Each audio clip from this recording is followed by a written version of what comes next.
Sementara itu, Saudara, Prabowo Gibran terus mengintensifkan sayap koalisi dengan merangkul Nasdem dan PKB. Kini partai politik koalisi Prabowo Gibran pun tengah menunggu tawaran posisi kursi menteri yang jadi hak prerogatif Presiden.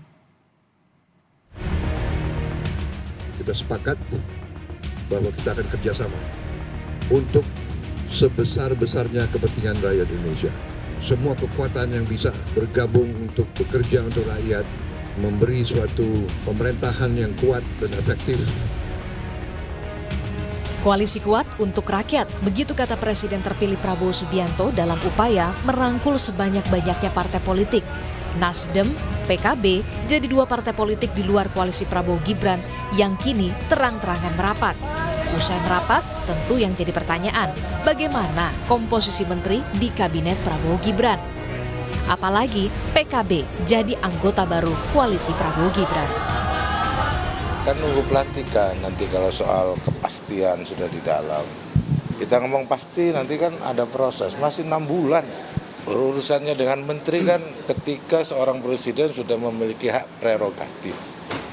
Sekarang kan Pak Prabowo presiden terpilih, pemenang Pilpres. Nanti tanggal 20 Oktober beliau menjadi presiden sekaligus kepala negara yang memiliki hak prerogatif untuk mengangkat menterinya. Nanti kalau soal ditanya, PKB sudah menyiapkan menteri belum? Tanya ketum kita nanti. Lalu bagaimana respon Golkar soal kursi jatah menteri? Sebagai partai yang berada di barisan awal koalisi Prabowo Gibran, tampaknya Golkar tak terlalu khawatir jatah kursinya bakal berkurang. Golkar yakin Prabowo memegang komitmen koalisi. Soal kabinet, komposisi kabinet itu ke hak prerogatifnya Pak Prabowo. Saya yakin Pak Prabowo sudah paham, punya rumusan sendiri, ya siapa-siapa saja, dari mana saja, berapa banyak dari mana saja partai politiknya gitu. Usai Prabowo Gibran ditetapkan KPU jadi pemenang Pilpres 2024, Nasdem dan PKB kompak merapat.